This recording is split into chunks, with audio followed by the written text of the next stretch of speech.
Your submission was her greatest aphrodisiac. You need to understand this before we can even begin. It was never about love, or connection, or partnership. It was about the intoxicating thrill she felt as you willingly dismantled your own defenses, handing her the keys to your psyche one by one. She didn't leave you. She deconstructed you. She studied your blueprints, your fears, your ambitions, your deepest insecurities, and then methodically pulled you apart, wire by wire, bolt by bolt, until all that was left was a hollowed-out frame of the man you used to be. You think this was a tragedy? It was a demolition. A controlled, expertly executed demolition where you were both the building and the demolition crew. She didn't just break your heart, she reverse-engineered your soul to find its kill switch. You showed her exactly where it was. You called it vulnerability. She called it a target. You called it trust. She called it access. Every secret you whispered in the dark, every childhood wound you confessed hoping for comfort, every professional anxiety you shared seeking support, it all went into a file. Not a file of shared intimacy, but a tactical dossier. An arsenal to be deployed against you when the time was right. The cycle was a masterpiece of psychological warfare. The love bombing was the reconnaissance phase, a blitz of affection and validation designed to map your emotional terrain and lower your defenses. She became the perfect mirror, reflecting back a version of yourself so idealized, so powerful. You became addicted to her gaze. You finally felt seen, but what you failed to realize is that you were being cased. Then came the devaluation. Slow, subtle, a series of 1,000 cuts. A joke at your expense in front of friends, so cleverly disguised as playful banter that to object would make you seem humorless and weak. A backhanded compliment that would plant a seed of doubt about your competence. The slow withdrawal of affection, making you scramble to earn back the validation that was once given so freely. This is where she truly fed. Your desperation, your confusion, your frantic attempts to fix what you couldn't even define. That was her nourishment. You were a puzzle she delighted in solving and then breaking, just to see if you'd try to put yourself back together for her again. Arthur Schopenhauer argued that man is a slave to his will, a relentless blind striving that guarantees a life of suffering. You were the perfect illustration of his bleakest thesis. Your will was chained not to survival or greatness, but to her approval. You weren't just living a life of suffering, you were actively pursuing it, mistaking the cage for a sanctuary. Think back to that dinner. The one with your closest friends, the people whose respect you valued most. The air was light, filled with laughter and stories. You felt confident, connected. You were in your element. She had been showering you with affection all week. The love-bombing phase was at its peak. You felt like a king, and she, your queen. Then, in a lull in the conversation, she turned to the group with that conspiratorial smile you once found so charming. "You know," she began, her voice dripping with mock affection, "he's so ambitious with his new project, but he gets these adorable little panic attacks, just like a scared little boy who lost his mommy in the supermarket."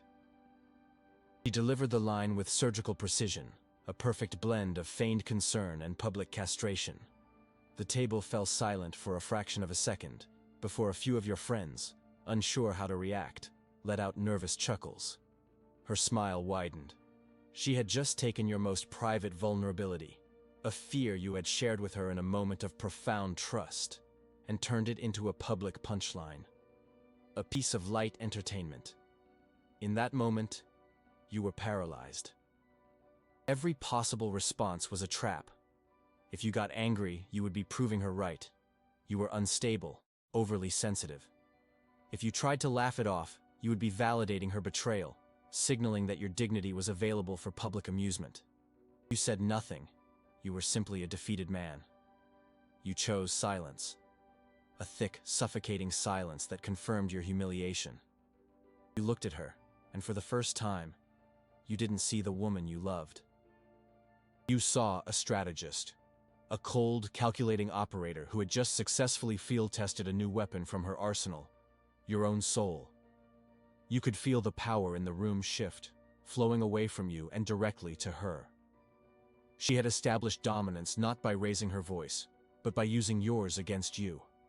As Schopenhauer would observe, the most effective predator doesn't need to show its teeth. It simply convinces its prey to tear itself apart. You sat there, surrounded by your friends, and you had never felt more alone, more exposed, more conquered. You were a king in a court of your own making, and your queen had just checkmated you in front of everyone, using a piece she stole from your side of the board. The rest of the evening was a blur of shame. You were a ghost at your own table, a spectator to your own social execution. That night, she had not only broken your spirit, she had shown you that she could, and would, do it whenever she pleased, for an audience. But what a predator never accounts for, what they can never truly comprehend, is the profound, world-altering clarity that can be born from absolute devastation. What happens when a man, stripped of everything, finally realizes that the only thing he has left to lose is the illusion that this was ever about love? Before we weaponize that clarity and turn this defensive war into a counteroffensive, your first tactical action is required. This is not a request, it is a command. Subscribe to Dominio Psicologico and fortify this territory. Reinforce this transmission by liking the video. And in the comments below, you will leave your debriefing. I want you to describe a single moment, a single calculated move from an opponent that was designed to strip you of your power. Do not write a novel. Be precise. What was the tactic? What was the outcome? We will turn this archive of defeats into a playbook for absolute victory. Now state your case. Let us begin the autopsy. What you experienced was not a death of 1,000 cuts. It was a death of 1,000 concessions. Each one felt small, insignificant, perhaps even virtuous in the moment. You called it compromise. You called it being understanding. She called it a foothold. And from that foothold, she conquered your entire territory. To understand your defeat, you must dissect it with the cold, emotionless precision of a surgeon examining a corpse. The cause of death is never a mystery if you know where to look. Arthur Schopenhauer saw the world as the manifestation of a blind, insatiable will, a relentless striving for something, anything. In its purest form, it is chaotic and without purpose. Your downfall began when you made her the sole purpose of your will. You subordinated your own drive, your own ambition, your own reality to the task of satisfying hers. This is the first strategic error from which all others cascade. The voluntary surrender of your own frame. Your reality ceased to be the primary one. Hers took its place. Let's map the phases of this surrender. It begins with emotional concession. You were taught that vulnerability is strength. This is a lie fed to lambs to make them easier to slaughter. In a world of competing wills, your vulnerability is not a bridge. It is an intelligence report delivered directly to the enemy. Remember when you told her about your deep-seated fear of professional failure? You thought you were sharing, building intimacy. What you were actually doing was handing her the schematics to your psychological nuclear reactor. You showed her which buttons to press to cause a meltdown. You revealed the one fear that could be used to question your competence, to undermine your confidence before a big project, to frame you as unstable. It was a confession made in the name of trust, but it was logged as tactical data. She tested your defenses by asking for a secret. You yielded your most valuable one. She won the first engagement without firing a shot. From there, you descend into the second phase, the loss of control. This is not about controlling her. It is about controlling the narrative, the reality of your shared space. It happens in the small moments you dismissed as unimportant. She makes a joke at your expense in front of your friends, a subtle jab at your new hobby, your taste in music, your career choice. It's wrapped in a smile, so to object would make you seem insecure, humorless. You flinched internally, but you smiled, you laughed along. In that moment, you validated her frame. You agreed non-verbally that it was acceptable for her to define you publicly. You accepted her definition over your own. She tested the boundary. You let her cross it. She tested you, and you failed. Each time you let a small disrespect slide, you weren't being the bigger person. You were ceding territory. You were teaching her that your borders were undefended. This leads directly to the third, and most pathetic phase, the search for validation. The love bombing from the beginning was not affection. It was conditioning. It was the establishment of a supply line. She gave you a potent drug, unconditional approval, adoration, the feeling of being a god, and then, slowly, she began to restrict the supply. Her compliments became less frequent, her affection became conditional, and you, like the addict you had become, began to scramble. You started doing things not because you wanted to, but in the desperate hope of earning a hit of that validation you once received so freely. You changed your opinion on a movie you loved because she sneered at it. You stopped spending as much time with a friend she labeled a bad influence. Your actions were no longer governed by your own values, but by a frantic calculation. What must I do to get her approval back? This is Schopenhauer's will in its most degrading form, no longer striving for greatness or self-actualization, but merely for a pat on the head from its master. And now, the fourth phase, affective dependency and the surrender of apology. You began to apologize for things that were not your fault. She was an hour late for dinner, and after a brief, tense silence, you said, "I'm sorry, I shouldn't have been so tense about it." You apologized for your reaction to her transgression. You absorbed her guilt. You took responsibility for her disrespect to restore a fragile peace. When you apologized, you signed your surrender. You officially communicated that your emotional well-being was less important than her comfort. You handed her the judge's gavel in the court of your relationship.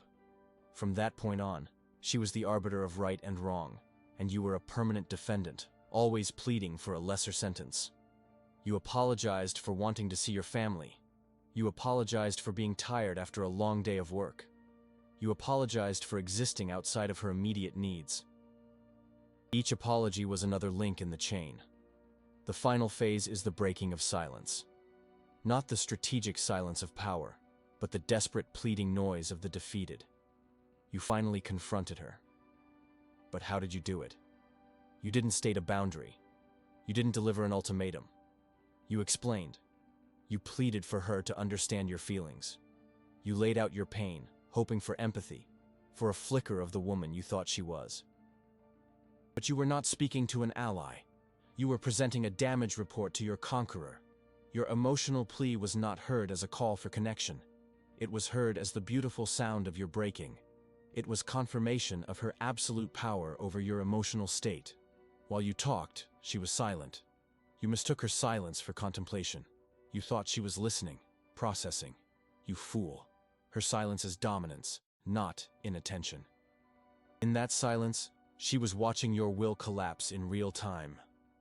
She was enjoying the spectacle of a man dismantling himself in front of her, begging her to stop an assault she would never admit she was even carrying out.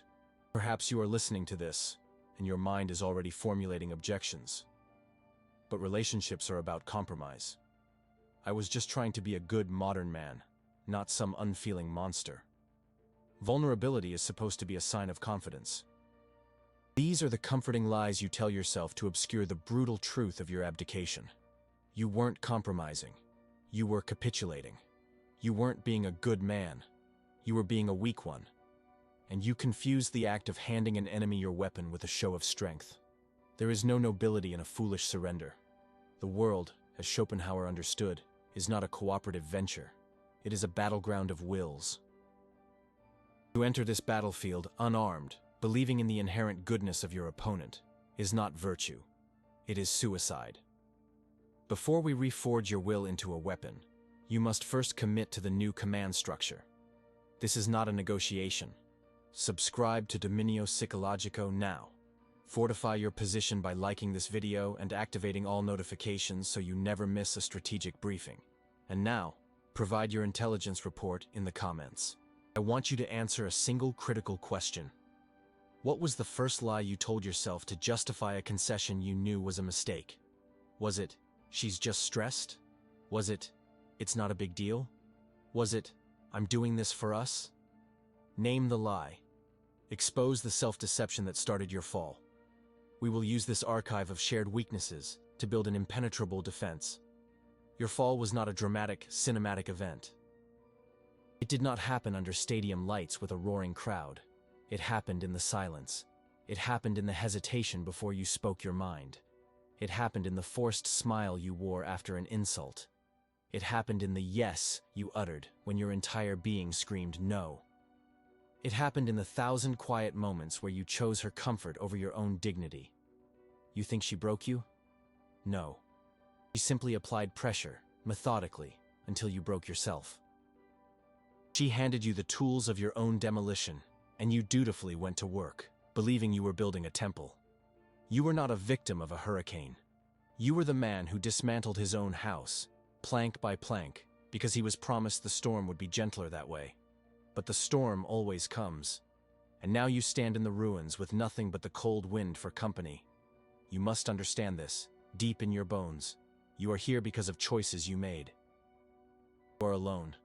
No one is coming to save you. Only when you accept this absolute, terrifying reality can the reconstruction truly begin. There is no going back for the weak man. There is only the building of the new. Let that sentence carve itself into the soft tissue of your brain. The man who was deconstructed, the man who pleaded, the man who hoped, he is dead. You will not mourn him. You will not hold him. You will scavenge his corpse for lessons and then burn the rest. His sentimentality is a disease. His hope, a poison. His memory, a liability. Your reconstruction is not an emotional journey of healing and self-discovery. That is the language of the prey. This is a tactical operation. It is the cold, methodical assembly of a predator. You will move with the chilling precision of a man who has nothing left to lose, and therefore, everything to gain. Your emotions are not your guide. They are compromised intelligence, chatter from a traitorous spy you keep locked in your basement. You will listen to them only to understand how the enemy might try to manipulate you next. Your guide is the plan. The mission is the restoration of absolute domain, starting with the territory of your own mind. The first command of this new order is to cut the excess. This is not a gentle pruning. It is a scorched earth policy. You will amputate her from your life. This means complete and total severance. No final conversation, no closure text, no checking her social media through a fake account. Each of these actions is a desperate plea disguised as a strategy. They are the death rattles of the weak man. You must understand, any channel of communication you leave open is not a potential path to reconciliation. It is an unsecured flank in your defenses, an open invitation for her to send psychological insurgents to disrupt your reconstruction. You will block her number. You will block her on every platform. You will delete every photo, every message thread, every digital ghost. You will cauterize the wound. It will be agonizing. The phantom limb will ache. Your addiction will scream for a fix. You will deny it. Your will, which Schopenhauer described as a blind, ceaseless striving, was once chained to the object of her approval. You will now chain it to the brutal, beautiful discipline of erasure. You are not just removing her. You are removing the man who needed her. This is the first act of becoming the absence that carries weight, not the presence that begs. The second command: install the silence. Your silence is not passive. It is a weapon. It is the most powerful statement you can possibly make. In the past, you filled every silence with explanations, with pleas, with noise. You explained your feelings. You begged for her understanding. You reasoned with her irrationality. You were a jester tap dancing for a bored queen, desperate to win her attention. Now, you will give her nothing. Nothing. She finds a way to contact you through a mutual friend or a new number. You do not respond. Not with anger, not with a cold, "leave me alone." You respond with the void. Her power was derived entirely from her ability to provoke a reaction from you. Your joy was her fuel. Your anger was her sport. Your desperation was her sustenance. By giving her nothing, you starve her. You deny her the very thing her entire strategy is built to elicit. This operational silence communicates more than any words ever could. It communicates that she has ceased to exist in your reality. It communicates that her power over you is gone. It communicates that you are no longer a player in her game because you have taken the board and thrown it into the fire. Schopenhauer argued that the world we perceive is our representation. In your new world, in your new representation, she is a nullity, an error. Ghost with no power. Do not reconquer. Replace with a sharper silence. Your third command is to control the reaction. This is the internal war, the only one that truly matters. The first two commands are external logistics. This is the battle for your soul. She will occupy your thoughts. Memories, both good and bad, will surface like landmines. You will feel rage. You will feel a profound sense of loss. You will feel the pathetic, lingering tendrils of what you once called love. You will observe these feelings as a general observes enemy troop movements on a map. You will note them. You will analyze their purpose. And you will not act on them. You will not allow them to dictate your strategy. You will become a master of clinical detachment. When a wave of anger rises, you will recognize it for what it is. The death throes of your old ego, the part of you that is still chained to the injustice of what she did. Let it die. When a wave of nostalgia washes over you, you will recognize it as a psychological op, a fantasy designed to drag you back to the battlefield where you were already defeated. You will dismiss it. This is the essence of reclaiming your power. Power is not the ability to influence others. It is the absolute, unshakable inability of others to influence you. You will forge an internal fortress, and from its ramparts, you will watch the storms of your own emotions pass without ever being touched by them. You are no longer the weather. You are the mountain it breaks against. With these commands operational, your focus shifts outward. Your reconstruction is not for her. It is not a revenge body or revenge success you hope she'll see on Instagram. To even have that thought is to prove you are still her slave. This reconstruction is for you, for the establishment of your own hierarchy, for the sheer, brutal joy of becoming powerful. Your energy, once wasted on deciphering her moods and begging for her approval, will now be redirected with the force of a tidal wave into 4 key fronts. First, the physical. You will train your body not for aesthetics, but for discipline. The gym becomes your monastery. Every repetition is a prayer to the god of iron will. You are not building a body to attract a new mate. You are forging armor. Second, the financial. You will attack your work with a singular, predatory focus. Your career is not a job. It is a campaign. Every dollar you earn, every skill you acquire, is another round of ammunition in your arsenal. Money is leverage. It is freedom. It is the power to say no to the world. Third, the social. You will rebuild your network, but not as the supplicant you once were. You will become the gatekeeper. You will vet everyone. You will cut out the weak, the parasitic, the sycophantic. You will cultivate relationships with men of honor and ambition. Your circle becomes a war council, not a therapy group. Fourth, the symbolic. This is the domain of status and presence. You will read. You will study. You will learn. You will develop a style that is yours alone. You will learn to speak with economy and authority. You will move through the world not as a man seeking validation, but as a man whose value is self-evident. You become the prize. Arthur Schopenhauer wrote, "A man can do what he wills, but he cannot will what he wills." This was your prison. You could not will yourself to stop wanting her. Your will was not your own. The weak man believes he can change what he wants through hope and effort. The strategic man understands he must change his conditions so radically that his will has no choice but to want new things. By starving your old desires and feeding new ambitions, physical power, financial dominance, social respect, you are hijacking the very mechanism of your will. You are forcing it to desire what makes you strong, not what makes you a slave. This is not a path of hope. It is a path of brutal, unrelenting, glorious work. It is a plan, and it is already in motion. This is not a path for the faint of heart. It requires a declaration of war on your former self, and that war begins now. Your first strategic command is to enlist.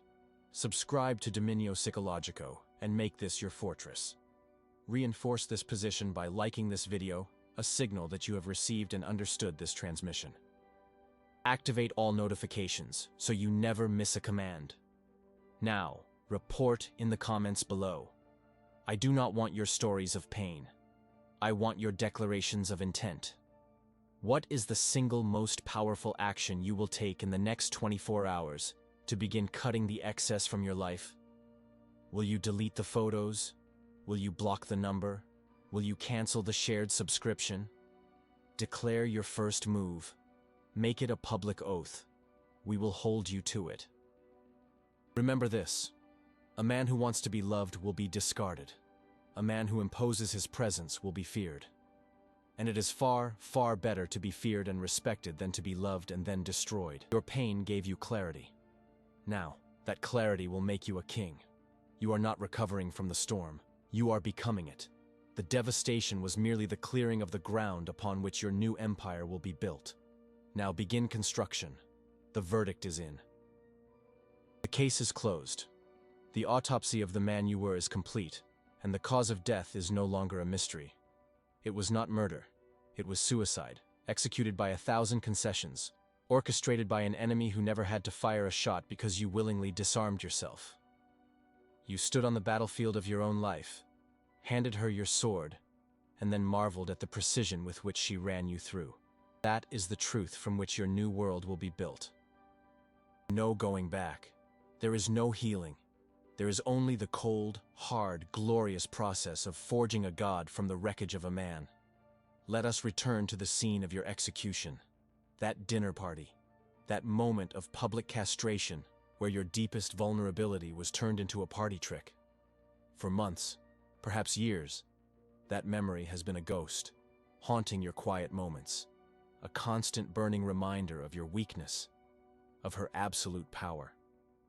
You have replayed it in your mind, imagining 1,000 different comebacks, 1,000 ways you could have saved face. You have fantasized about a rematch, a second chance to win a battle you so spectacularly lost. Let go of that fantasy. It is the last vestige of the slave mentality. The new man does not seek rematches for battles he has already transcended. Instead, I want you to picture a different scene. A hypothetical, inevitable future encounter. It will happen. The world is small, and predators are drawn to the scent of their old prey, hoping for one last meal. Perhaps you see her across a crowded room, at a professional event, or she manufactures a reason to contact you. She approaches, that same conspiratorial smile plastered on her face, ready to deploy the old weapons. She will try to provoke you. He will bring up a sensitive topic, make a backhanded compliment, or reference a private joke designed to re-establish the old dynamic of dominance and submission. She will look at you, expecting the flinch, expecting the flicker of anger, the shadow of pain, the familiar dance of you trying to manage her emotional state, and she will get nothing. She will find herself speaking to a ghost. Not the ghost of the man she broke, but the ghost of the emotions she used to command. You will look at her, not with hatred.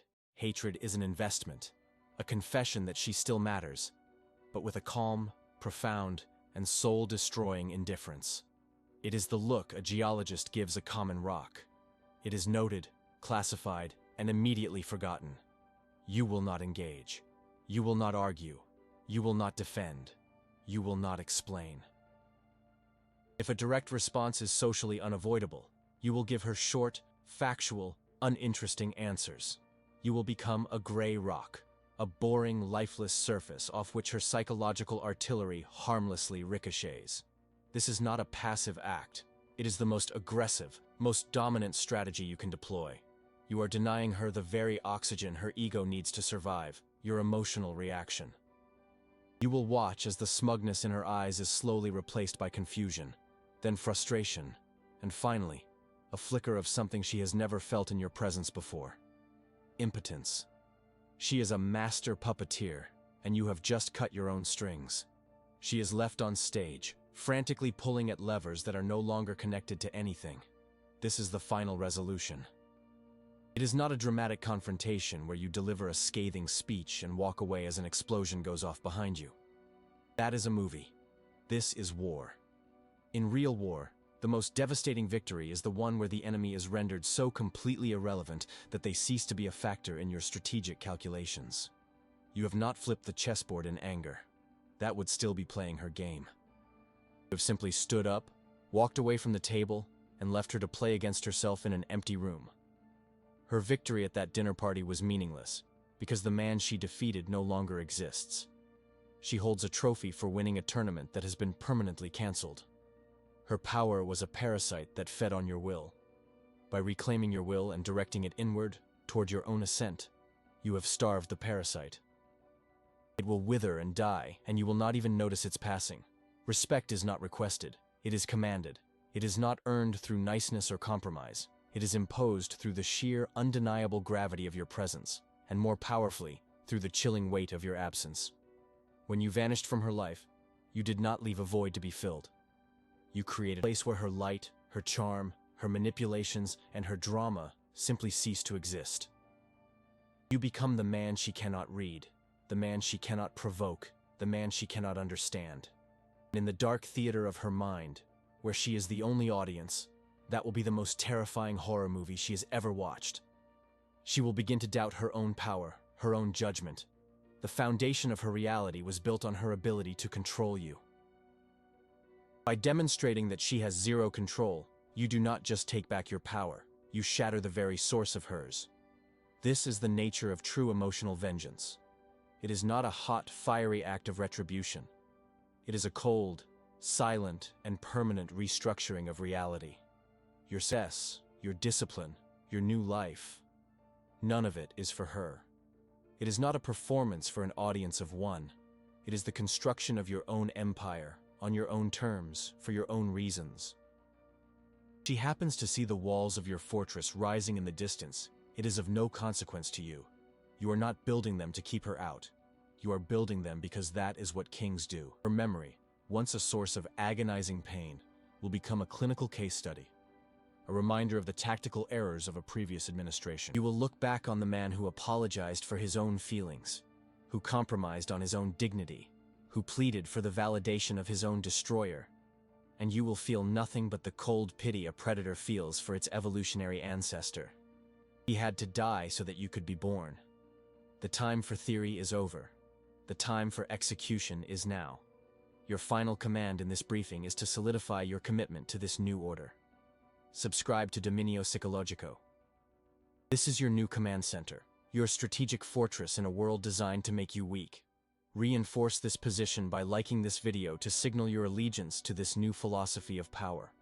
Activate all notifications, because the war for your mind is fought daily, and you must never be caught unarmed. And now, in the comments below, I want you to answer one final definitive question. Do not tell me what you will do. Tell me who you will be.